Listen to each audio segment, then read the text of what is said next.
السلام علیکم۔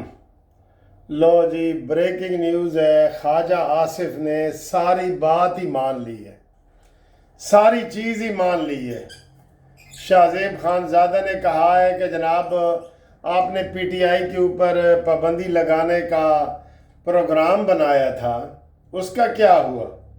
کہتے ہیں جی وہ جلد بازی میں کیا تھا، ہم نے مشاورت نہیں کی اور جلد بازی میں کیا تھا، یعنی کہ مٹی پاؤ ختم۔ اندازہ کرو یہ عوام کے ساتھ کتنا بڑا کھلواڑ کیا گیا ہے، یقین کرو۔ بہت مجھے دکھ ہوا ہے یہ خواجہ آصف کی بات سن کے نا، کہ جناب وہ ہمارا جلد بازی میں پری میچور فیصلہ تھا، ہم نے ابھی یہ طے ہی نہیں کیا تھا، مشاورت ہی نہیں کی کہ پابندی لگنی چاہیے یا نہیں لگنی چاہیے۔ اندازہ کرو اب یا تو خواجہ آصف جھوٹے ہیں یا عطا تارڑ جھوٹا ہے، جس نے آ کے ٹی وی پہ پریس کانفرنس کے بعد بھی کہا تھا کہ جناب ہم نے سب سے مشاورت کر کے میں اعلان کر رہا ہوں کہ ہم ان کے خلاف پی ٹی آئی کے خلاف پابندی لگائیں گے۔ بتاؤ اس واقعے سے پی ٹی آئی کی مقبولیت میں اور کتنا اضافہ ہوا ہے۔ پوری دنیا میں رولا پڑ گیا ہے جناب، یہ ہے وہ ہے، اور کھودا پہاڑ نکلا چوہا، کوئی گال ہی نہیں ہوئی۔ تو تارڑ صاحب یا تم استعفیٰ دو، خواجہ صاحب یا تم استعفیٰ دو، آمنے سامنے بیٹھ کے بتاؤ، کیونکہ تارڑ کہہ رہا ہے جی ہم نے ساری جماعتوں سے مشاورت کی ہے، اور خواجہ آصف کہہ رہا ہے جی ہم نے مشاورت نہیں کی۔ یہ دیکھیں جناب عالی، یہ پالیسیاں ہیں، یہ پالیسیاں ہیں۔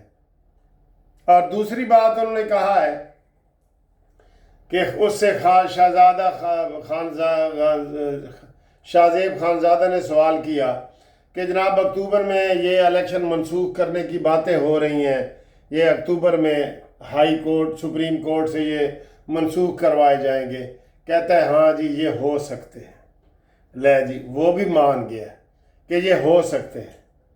واہ خواجہ آصف صاحب واہ، کوئی شرم ہوتی ہے، کوئی حیا ہوتی ہے؟ ایسے آپ اپنے ماننے والوں کو، چاہنے والوں کو ذلیل و خوار کریں گے؟ ایسے کریں گے؟ پھر تیسرا اس نے سوال کیا ہے کہ جناب وہ فچ کی جو رپورٹ آئی ہے، وہ پوری انٹرنیشنل رپورٹ، وہ کہہ رہے ہیں کہ 18 مہینے کے بعد حکومت ختم ہو جائے گی۔ کہتا ہے وہ رپورٹ بھی ٹھیک ہے۔ اب بتائیں یہ ادھر تسلیم کرنے کے لیے اس کو آج بھیجا گیا ہے۔ اور سر جی اب ان کی کسی بات کا اعتبار نہیں رہا۔ ایک اور بات انہوں نے کی تھی، مجھے وہ یاد آ رہی ہے، ہم آل پارٹیز کانفرنس بلائیں گے، اے پی سی بلائیں گے۔ کیا وہ اے پی سی بلائی ہے؟ کسی نے بلائی ہے؟ نواز شریف صاحب بڑے ایکٹیو ہو رہے ہیں جی، بالکل انہوں نے جانگیا پہن لی ہے اور ٹریک سوٹ پہن لی ہے، اور اب وہ 100 کی سپیڈ سے رفتار سے لگائیں گے۔ جب سے وہ آئے ہیں یہ میں سن رہا ہوں نواز شریف صاحب ایکٹیو ہوئے ہیں۔ مری والا جو اتنا بڑا جلسہ تھا، او جی بلا لیا ہے، بس مری والا وہ اجلاس ہوئے ہیں۔ تو سر انہوں نے ہوں کیڑی گل تے اعتبار کریے تے کیڑی گل تے نہ کریے؟ انہوں نے تو اپنے کارکنان کو ذلیل و خوار کر کے رکھ دی ہے۔ نہ صرف کارکنان کو ذلیل و خوار کر کے رکھ دی ہے، میں آج یہ دعوے سے کہہ رہا ہوں کہ قاضی فائز عیسیٰ کے خلاف جو نعرے لگ رہے ہیں کہ گو قاضی گو، استعفیٰ دو، ظلم کے ضابطے ہم نہیں مانتے، اور یہ جج جو انکار کر رہے ہیں ڈھاک بیز، اس کے پیچھے بھی نون لیگ کی کمزوریاں ہیں، وہ پیچھے ہے ہی نہیں۔ قاضی فائز عیسیٰ میں نے بتایا نہیں کہ جب وہ پیچھے اس نے مڑ کے دیکھا، وہ کہتے ہیں قدم بڑھاؤ قاضی ہم تمہارے ساتھ ہیں، اس نے ایسے مڑ کے دیکھا پیچھو ایک بندہ بھی نہیں سی۔ آرمی کو بھی انہوں نے کمزور کیا ہے، ڈیفینسو کیا ہے۔ آرمی بھی کیا کرے؟ آرمی کو ڈائریکٹ آ کے کوئی تقریر کر سکتا ہے کوئی میرے عزیز ہم وطن؟ اس کو بھی انہوں نے پیچھے سپورٹ کرنی تھی، وہ سپورٹ بھی انہوں نے نہیں کی۔ اور سر جی یہ بس سرائکی جی کہندے نے کہ نہ ڈون دینے نہ کون دینے، جڑا پھنڈر ہوئے نا، پھنڈر بیل ہوئے یا گائے ہوئے، پھنڈر کہندے جی اے نہ ڈون دینے نہ کون دینے۔ یہ آپ کو سمجھنا چاہیے، جو صحیح تازہ گائے ہوتی ہے نا، اس کا ہم دودھ نکالتے ہیں نا، تو یا جو چھوٹی بچی ہوتی ہے اس کا گوشت وغیرہ کھاتے ہیں کچھ لوگ، لیکن جو پھنڈر گائے ہو جاتی ہے نا، پھنڈر تے وہ کہندے نے کہ وہ گوشت بھی نہیں کھادا جا سکتا اور دودھ بھی وہ ختم ہو جاتا ہے، تے جناب وہ ہوتا ہے نہ ڈون دینے نہ کون دینے یا مدنی والا جڑا نا انہاں دی حمایت کر کے نا اسی وہی یقین کرو ساڈا وہی حساب ہوندا ہے۔ وہ جڑا ناصر مدنی ہے نا وہ کہندا ہے گاں ویچ کے گھوڑی لئی تے دودھوں بھی گئے تے لد بھی سٹنی پئی گاں ویچ کے گھوڑی لئی دودھوں بھی رہ گئے تے لد بھی سٹنی پہ گئی۔ ان کے سر جی یہ حالات ہیں۔ مجھے سمجھ نہیں آ رہی کہ یہ نواز شریف صاحب بیٹھے ہیں آرام سے مری میں بیٹھے ہیں، میرے خیال ہے وہ بالکل کسی وہ شہزاد رائے کی جو گانا ہے نا کہ ان کو نہ چھیڑو، یہ کسی ضروری کام کے سلسلے میں سو رہے ہیں۔ قسم خدا کی یہ حالات ہیں ان کے۔ آپ دیکھ لیں یار، آل پارٹیز کانفرنس ہو رہی ہے جی عزم استحکام کی، وہ بیچارے وہ بھی پیچھے ہٹ گئے۔ کس حد تک مجھے بتائیں، انتظامیہ کے سر پہ ساری عدالت ہوتی ہے، انتظامیہ کے سر پہ فوج ہوتی ہے، انتظامیہ نے ہی سارا کام کرنا ہے نا، تو انتظامیہ ہماری 0/0 ہے، 0/0۔ وہ ججوں نے انکار کیوں کیا ہے؟ انہیں پتا ہے کہ ہم ذلیل ہو جائیں گے اگر ہم نے یہ قاضی فائزہ کی بات مان کے آ جاتے ہیں نا، ہمیں پی ٹی آئی والوں نے ذلیل و خوار کر کے رکھ دینا ہے اور ہمیں کوئی پوچھنے والا بھی نہیں ہونا، پوچھنے والا بھی ہمیں نہیں ہونا۔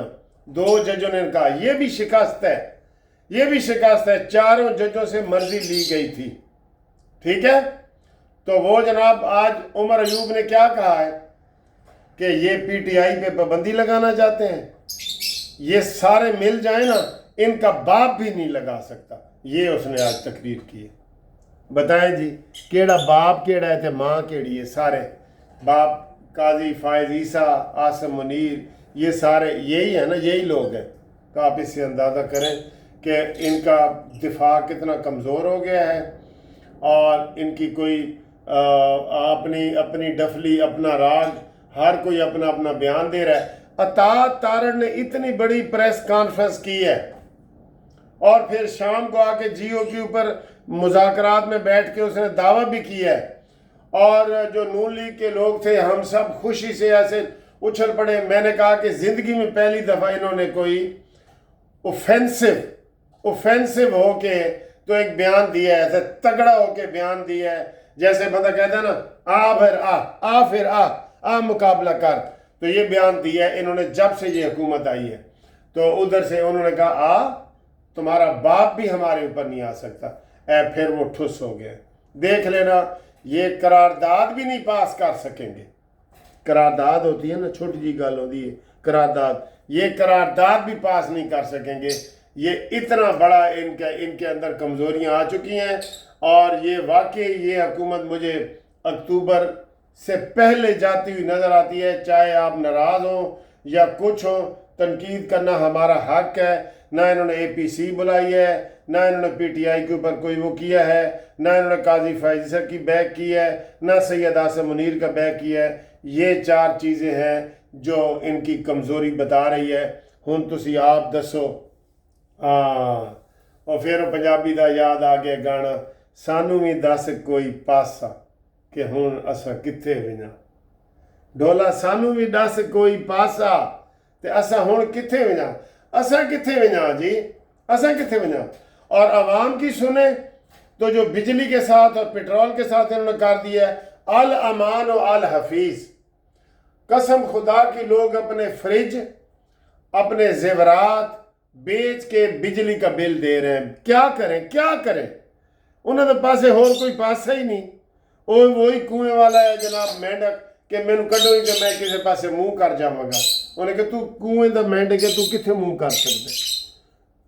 بہت برے حالات ہیں، اور اس لیے جو میں نے سروے کیا تھا اس میں کہا جا رہا ہے کہ جناب علی میرے عزیز ہم وطنوں، یا مارشل لا لگ جائے، لوگوں کی اکثریت نے یہ رائے دی ہے کہ پھر ایدن آلوتا مارشل لا ہی لگ جائے تو چنگ ہے، یہ آیا ہے۔ اور میں ہمیشہ کہتا ہوں مارشل لا کی تو میں نہیں بات کرتا، میں کہتا ہوں چائنا کو دو ٹھیکے پہ یہ ملک، یہ آپ سے نہیں چلتا، نہ عمران سے، نہ نواز سے، نہ زرداری سے، نہ فضل سے، کسی سے نہیں چلتا۔ چائنا کو دے دو 50 سال کی لیز پہ۔ وہ اس نے کہا تھا اس نے ایک سکیم دی تھی چائنا نے شاید عمران خان کے دور میں، انہوں نے کہا جی میرے پاس ایک سکیم ہے، چائنا نے کہا ہر گھر 300 روپیہ بجلی کا بل دے، 300 روپیہ، ہم ان کو پوری بجلی دیں گے، پوری کر کے دیں گے، 300 روپیہ ہر گھر دے، ہر اپارٹمنٹ دے، ہر گھر دے، ہر بندہ جو ہے وہ دے 300 روپیہ، تو ہم آپ کو پوری کر دیتے ہیں۔ لیکن انہوں نے ادھر سے بھی مال معافی ہے، یہ مال کھائے ہوئے ہیں بجلی کی کمپنیوں سے۔ بجلی کہتی ہے لوڈ شیڈنگ کرو، میں تو جس دوست سے بھی بات کرتا ہوں وہ کہتا ہے جی ہم نے سولر سسٹم لگایا ہوا ہے، تو 10 لاکھ لگا ہے، کسی کا 20 لاکھ لگا ہے، جو امیر لوگ ہیں وہ ہماری بجلی، تو جب اتنا 50% سے زیادہ سولر سسٹم لگے ہے تو پھر لوڈ شیڈنگ بھی کرتے ہیں۔ وہ آئی پی پی جو بڑی کمپنی ہے نا، انہوں نے ان کو کروڑوں روپے نہیں اربوں روپے ان سے لیے، انہوں نے یہ سیاست دانوں نے اربوں روپے۔ آپ یقین کریں انہوں نے عوام کا خون بھی نچوڑ لیا ہے، پسینہ بھی نچوڑ لیا ہے، ہڈیاں بھی گوشت سے نچوڑ لی ہیں، ہون کہہ رہے ہیں کہ ہڈیاں بھی جڑا گودا ہوتا ہے نا وہ کٹ رہے ہیں۔ پھر تسی کہندے ہو بابا جی غصہ نہ کرو، وکیل صاحب غصہ نہ کرو، نہ غصہ کرا۔